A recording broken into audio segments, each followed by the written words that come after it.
आप सभी का हमारे चैनल पर बहुत बहुत स्वागत है। चैप्टर नंबर 12 हम कंप्लीट कर चुके थे ऑप्टिक्स का, और उसके बोर्ड के पेपर्स बच रहे थे। आज हम उस चैप्टर से पिछले 10 साल में जो क्वेश्चंस आए हैं उसके बारे में हम इस चैप्टर में के लिए देखेंगे। अब देखो, उच्च माध्यमिक परीक्षा 2012 भौतिक विज्ञान, मतलब सबसे पहले हम 2012 के पेपर में कौन कौन से क्वेश्चन एग्जाम में आए हुए हैं चैप्टर नंबर 12 से वो हम देखेंगे। ये 2 नंबर का क्वेश्चन एग्जाम में आया था। प्रकाश में डोपलर प्रभाव क्या है, इसमें लाल विस्थापन तथा नीले विस्थापन को परिभाषित कीजिए। ये जो क्वेश्चन है ये अब सिलेबस में नहीं है, क्योंकि जो एनसीईआरटी वाला सिलेबस था उसमें ये क्वेश्चन था। अब जो राजस्थान बोर्ड वाला सिलेबस है उसमें ये क्वेश्चन अपने सिलेबस में नहीं है, लेकिन सीबीएसई बोर्ड वाले बच्चों का के लिए ये एग्ज़ाम में आया हुआ है और सीबीएसई वालों के लिए ये सिलेबस में भी है। देखिएगा, प्रकाश में डोपलर प्रभाव। जब प्रकाश स्रोत तथा प्रेक्षक के मध्य आपेक्षिक गति होती है तब प्रकाश की आवृत्ति में आभासी परिवर्तन तथा तरंग दैर्घ्य में विस्थापन को प्रकाश में डोपलर प्रभाव कहते हैं। लाल विस्थापन और नीला विस्थापन आप स्क्रीनशॉट में जैसे मैं पीडीएफ डाल रहा हूँ वहाँ से उतार लें। इसको समझने की ज़्यादा ज़रूरत नहीं है क्योंकि ये सिलेबस में नहीं है। अब देखिए, अगला क्वेश्चन आया इसी साल में। प्रकाश के विवर्तन से क्या अभिप्राय है। विवर्तन हमने पढ़ा था, थ्योरी में दे रखा था। एकल स्लिट विवर्तन प्रारूप की आपेक्षिक तीव्रता का ग्राफ खींचिए। ग्राफ एग्जाम में पूछा है। विवर्तन के प्रथम निम्नलिखित के लिए व्यंजक प्राप्त कीजिए, और ये सवाल आया था 1+3 = 4 नंबर का। इसका मतलब 1 नंबर का तो है प्रकाश के विवर्तन की डेफिनेशन, और 3 नंबर में है एकल स्लिट से विवर्तन प्रारूप, उसका ग्राफ 1 नंबर का है, और 2 नंबर की इसमें थ्योरी है। तो देखिएगा, प्रकाश का विवर्तन, प्रकाश का रोधिका के किनारों से टकराकर मुड़ने की घटना को प्रकाश का विवर्तन कहते हैं। विवर्तन की खोज 1665 में ग्रीमाल्डी नामक वैज्ञानिक ने की थी। विवर्तन के लिए आवश्यक शर्त यह है कि रोधिका का आकार प्रकाश की तरंग दैर्घ्य की कोटि का होना चाहिए। क्लियर, ये विवर्तन की डेफिनेशन हो गई है। एकल स्लिट विवर्तन प्रतिरूप आपको मैंने थ्योरी में पढ़ा दिया था, और ये सब बातें जो यहाँ आपको दिख रही हैं ये पीडीएफ में आपको मिल जाएंगी, आप वहाँ से इसे नोट करें। जैसे ये इसका विवर्तन का प्रारूप का जो कि 1 नंबर का ग्राफ था वो ग्राफ है, और इसके अलावा ये टॉपिक हमारा कंप्लीट। क्लियर, यहाँ तक का। अब बात आ रही कि जो थ्योरी में आपको मैंने जो मैटर लिखवाया था उससे ये लैंग्वेज थोड़ी डिफरेंट है, लेकिन आपको समझ में आ जाएगी। आप वहाँ से इसको उतार लें, आराम से समझ में आ जाएगा। इसके बाद बात करते हैं हम 2013 के पेपर के बारे में कि 2013 में इस चैप्टर से क्या क्या क्वेश्चन आए हुए हैं। ये क्वेश्चन भी आया था, देखिए आप, सुमेलित कीजिए column first column second. Column first में दे रखा है म्यू बराबर 10 IP, सेकंड है म्यू बराबर 1/sin C, म्यू बराबर sin I upon sin R, और म्यू बराबर sin A + dm/2 और sin A/2। ये 4 फॉर्मूले दे रखे थे, और यहाँ पर इसे कह रहा है कि स्नेल का नियम, ब्रूस्टर का नियम, प्रिज्म और पूर्ण आंतरिक परावर्तन 4 इधर दे रखा है। आपको सही सही कॉलम को मैच करना है। ऐसा सवाल कई बार एग्जाम में पूछा हुआ है, तो देखिएगा ध्यान से। ये प्रिज्म का है, ये सूत्र किसका है, प्रिज्म का है, तो इसको इससे अटैच करना पड़ेगा आपको। ये सूत्र जो है ये स्नेल के नियम का है, इसको इससे अटैच करना पड़ेगा। ये सूत्र जो है वो पूर्ण आंतरिक परावर्तन का, इसको यहाँ अटैच करना पड़ेगा। और ये जो सूत्र है वो ब्रूस्टर के नियम का, इसको यहाँ अटैच करना पड़ेगा। इस वजह से मैंने यहाँ इसको लिख दिया कि ए का संबंध Q से है, बी का संबंध S से है, सी का संबंध P से है, और डी का संबंध R से है। क्लियर, या फिर म्यू बराबर 10 IP, ये तो ब्रूस्टर का नियम है, मैंने एक साथ लिख दिया इसको। म्यू बराबर 1/sin c पूर्ण आंतरिक परावर्तन है। म्यू बराबर sin i upon sin r Snell का नियम है। और म्यू बराबर sin a plus dm upon 2 sin a/2 ये प्रिज्म का फॉर्मूला है। इसी साल लास्ट का क्वेश्चन आया था 4 नंबर का इस चैप्टर से कि व्यतिकरण फ्रिंज प्रतिरूप उत्पन्न करने के लिए यंग द्विस्लिट प्रयोग का किरण चित्र बनाइए। प्रदीप्त फ्रिंजों के लिए फ्रिंज चौड़ाई का व्यंजक व्युत्पन्न कीजिए।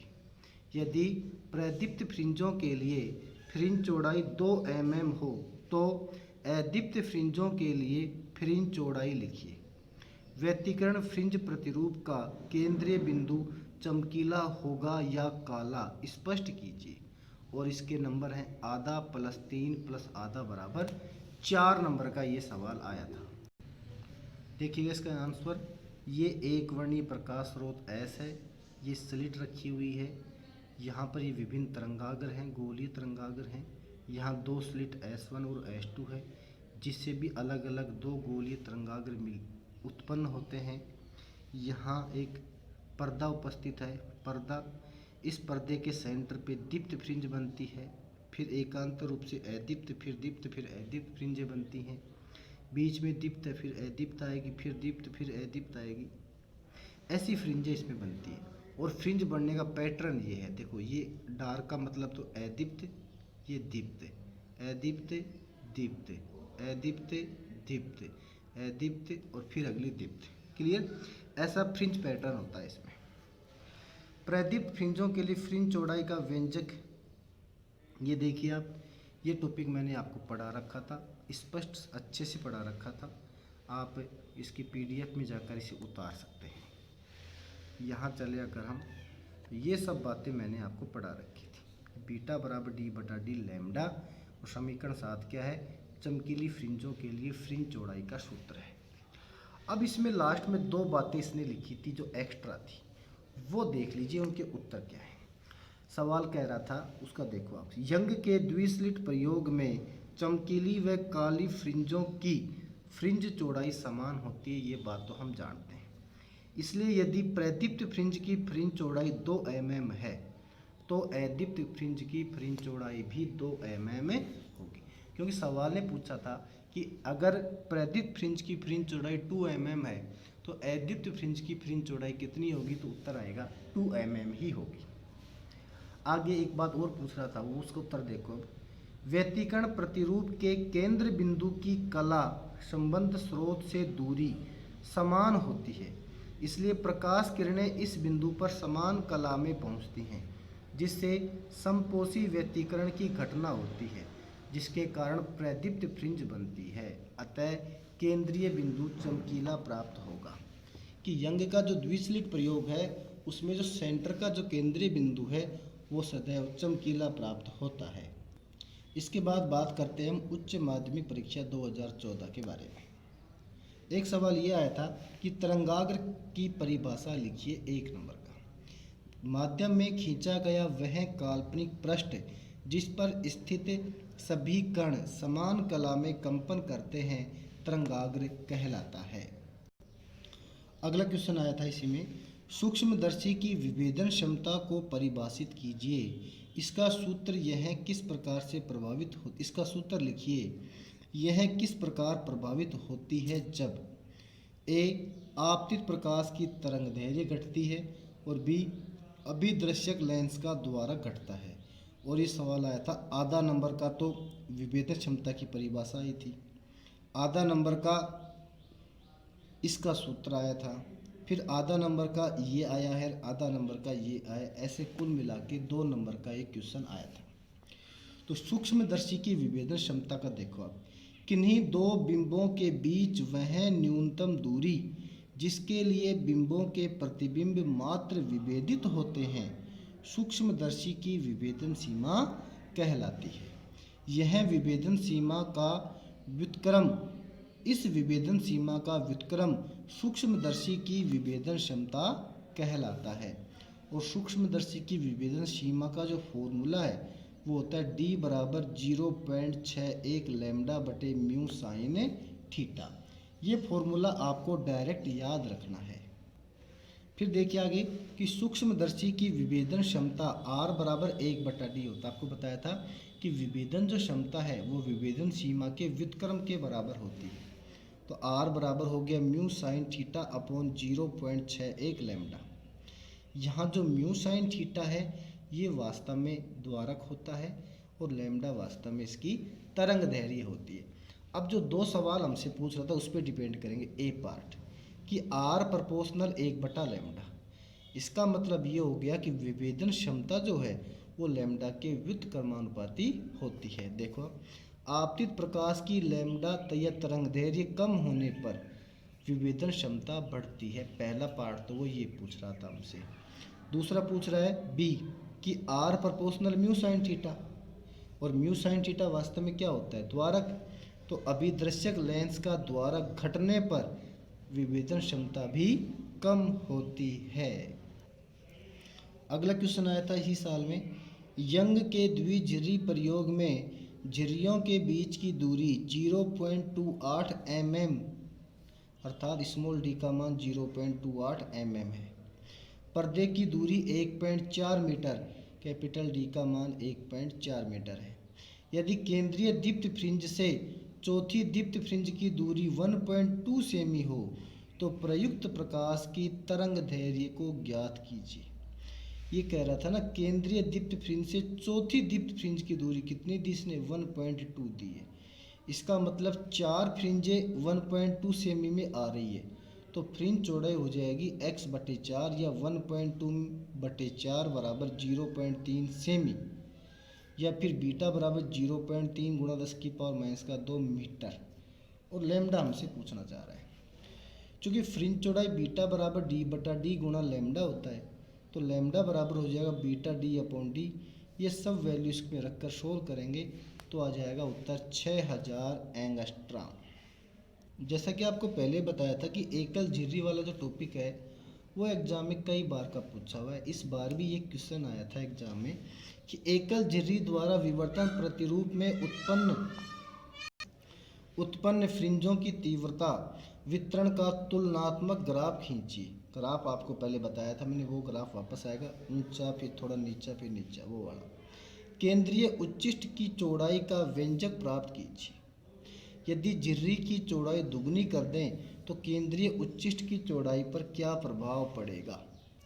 तो देखो आप, बाकी सब कुछ तो पहले करवा रखा था आपको, जो कुछ बच रहा है वो देखो आप। केंद्रीय उच्चिष्ट की चौड़ाई का व्यंजक में आपको जो पहले पढ़ा रखा था मैंने, चित्र सहित पेज नंबर 21 से उतारना है। आपको शायद पेज नंबर का पता नहीं लगेगा, लेकिन इस टाइप का जो क्वेश्चन पहले आ चुका था उसका आंसर आपने वहाँ नोट किया होगा, वहाँ से आएगा। उसमें समीकरण 2 से आगे ये लिखना है आपको। देखो समीकरण 2 तक तो चित्र सहित वो उतारना है। फिर केंद्रीय उच्चिष्ट का कोणीय विस्तार वास्तव में 2 थीटा होता है। समीकरण 2 का मान रखने पर कोणीय विस्तार बराबर 2 का 2 और थीटा बराबर वहाँ आएगा λ/a। तो ये कोणीय विस्तार हो गया 2 λ/a। आगे कह रहा है ये कि यदि झिर्री की चौड़ाई 2a कर दें तो कोणीय विस्तार क्या हो जाएगा? आधा रह जाएगा। उसने कहा था सवाल ने कि अगर झिर्री की चौड़ाई को डबल कर दें हम, तो ये जब डबल हो जाएगा तो कोणीय विस्तार क्या हो जाएगा? आधा। तो कोणीय विस्तार हो जाएगा आधा। इसके बाद हम बात करते हैं उच्च माध्यमिक पूरक परीक्षा 2014 की। ये न्यूमेरिकल आया था एग्जाम में कि यंग के द्विझिर्री प्रयोग में झिर्रियों के बीच की दूरी 0.48 mm है तथा पर्दा 2.4 मीटर की दूरी पर रखा है। केंद्रीय दीप्त फ्रिंज एवं चतुर्थ दीप्त फ्रिंज के बीच की दूरी 1.2 सेमी मापी गई है, तो प्रयोग में उपयोग किए गए प्रकाश की तरंग दैर्घ्य को ज्ञात कीजिए। ये एग्जाम में पिछले साल के पेपर में भी आया था, वहाँ से इसका आपको डायरेक्ट उत्तर नोट करना है। एग्जाम में सिर्फ एक ही क्वेश्चन आया था। अब हम बात करते हैं उच्च माध्यमिक परीक्षा 2015 की। 15 में ये सवाल आया था कि एक प्रकाश किरण पारदर्शी माध्यम पर ब्रूस्टर कोण पर आपतित होती है, तो स्नेल के नियम का उपयोग करते हुए ब्रूस्टर नियम की व्युत्पत्ति कीजिए। 2 नंबर का क्वेश्चन आया था। तो ये इसका आंसर है, जो डायग्राम वगैरह ये सब बातें आपको पीडीएफ में मिल जाएगी, समझा मैं पहले चुका था, वहाँ से आपको ये सब बातें यहाँ तक नोट करनी है। ये क्वेश्चन आया था प्रकाश का विवर्तन, इसकी परिभाषा हमसे पूछी थी, 1 नंबर का ये आया था। बाकी ऊपर और नीचे के जो 2 क्वेश्चन हैं ये पिछले पार्ट के थे, पार्ट नंबर 11 के। तो प्रकाश के विवर्तन की डेफिनेशन आपको यहाँ पे नोट करने हैं। और इस चैप्टर से लास्ट क्वेश्चन आया था प्रकाश तरंगों के व्यतिकरण को परिभाषित कीजिए। बिल्कुल, व्यतिकरण फ्रिंज प्रतिरूप उत्पन्न करने के लिए यंग द्विस्लिट प्रयोग का चित्र बनाइए। चित्र बनाना आपको। प्रदीप्त फ्रिंजों के लिए फ्रिंज चौड़ाई के व्यंजक को व्युत्पत्ति कीजिए। 1 + 1 + 2 = 4 नंबर का ये सवाल आया था। तो प्रकाश तरंगों का व्यतिकरण की ये डेफिनेशन है, आपको मैंने पहले पढ़ा रखी थी, पीडीएफ से आप इसे नोट कर लें। इसके बाद बात करते हैं हम पेपर 2016 की। देखिए न्यूमेरिकल आया था एक, जब किसी पदार्थ पर आपतित प्रकाश से संगत आपतन कोण 60 डिग्री हो तो परावर्तित प्रकाश पूर्णतः ध्रुवित हो जाता है, तो माध्यम में अपवर्तित प्रकाश का वेग ज्ञात कीजिए। ये 2 नंबर का सवाल आया था। इस क्वेश्चन का सॉल्यूशन देखते हैं हम कि ब्रूस्टर के अनुसार म्यू बराबर होता है 10 और म्यू बराबर वास्तव में होता है वायु में प्रकाश का वेग बटे माध्यम में प्रकाश का वेग, अर्थात C0/cm, या C0/cm बराबर हो गया 10 या C0/cm बराबर हो गया 10 की जगह क्या लिखेंगे 60 डिग्री, या ये हो गया √3, क्या हो गया √3 हो गया, या C0 बराबर हो गया Cm बराबर हो जाएगा C0/√3। सोल्व किया तो Cm बराबर हमें मिल गया 1.732 × 10⁸ मीटर प्रति सेकंड। अगला क्वेश्चन आया था व्यतिकरण किसे कहते हैं, संपोषी तथा विनाशी व्यतिकरण प्राप्त करने हेतु आवश्यक शर्तों को व्युत्पन्न कीजिए।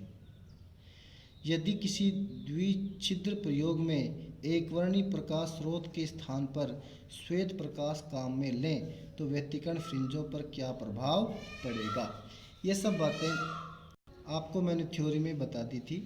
फिर देख लीजिए आप कि संपोषी व विनाशी व्यतिकरण में ये बात लास्ट में उसने कहा था कि श्वेत प्रकाश स्रोत लेने पर केंद्रीय फ्रिंज श्वेत होती है, इसके समीप की फ्रिंज लाल होती है तथा सबसे दूर की फ्रिंज नीली प्रतीत होती है।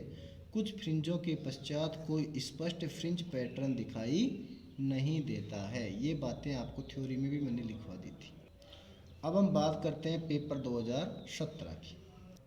17 में ये 1 नंबर का क्वेश्चन आया था, प्रकाश को प्रकाश में मिलाने पर अंधकार उत्पन्न हो सकता है, इस परिघटना का नाम लिखिए, और उत्तर आएगा व्यतिकरण। 1 नंबर का सवाल था। अगला क्वेश्चन आया था इसी में, तरंगाग्र किसे कहते हैं, हाइगेन के तरंग सिद्धांत के आधार पर प्रकाश के अपवर्तन नियमों की व्याख्या कीजिए। और ये सवाल आया था 3 नंबर का, ये भी आपको नोट्स में मिल जाएगा, वहाँ से उतार लेना। अगला क्वेश्चन आया था पोलेराइड क्या है, आपको थ्योरी में लिखवा रखा है मैंने, इसके 2 उपयोग लिखिए, ये भी लिखवा रखा है। ध्रुवित प्रकाश, आंशिक ध्रुवित प्रकाश तथा अध्रुवित प्रकाश की कैसे पहचान करोगे, ये बात भी मैंने आपको थ्योरी में लिखवा रखी, आप वहाँ से याद करके यहाँ इसका उत्तर नोट करें। इसके बाद हम बात करते हैं परीक्षा 2018 की।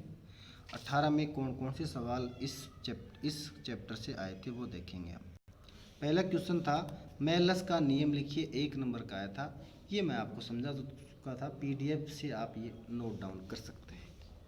अगला क्वेश्चन आया था इसी साल में कि एकल स्लिट द्वारा विवर्तन में तीव्रता वितरण का वक्र बनाइए, 1 नंबर का। ये वक्र आपको यहाँ बनाना है, जो पहले भी कई बार का पूछा हुआ है। 30वां सवाल आया था इस चैप्टर से, प्रकाश के व्यतिकरण के लिए आवश्यक 2 शर्तें लिखिए। आपको कई शर्तें लिखवाई थी मैंने, उसमें से 2 लिखनी है। यंग के द्विस्लिट प्रयोग में व्यतिकरण फ्रिंजों की चौड़ाई ज्ञात करने का व्यंजक प्राप्त कीजिए। यंग के द्विस्लिट प्रयोग में तीव्रता वितरण का आरेख खींचिए।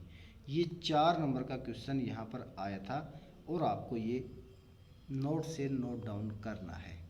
तो इस प्रकार से काफ़ी दिक्कतें आई, क्योंकि इस चैप्टर के बोर्ड के पेपर मैंने एक साथ नहीं लिख रखे हैं, इसलिए जो मैंने पूरे पेपर यहाँ एक साथ लिखे हुए थे उसमें से कोई मैंने छाँट कर आपको बताया।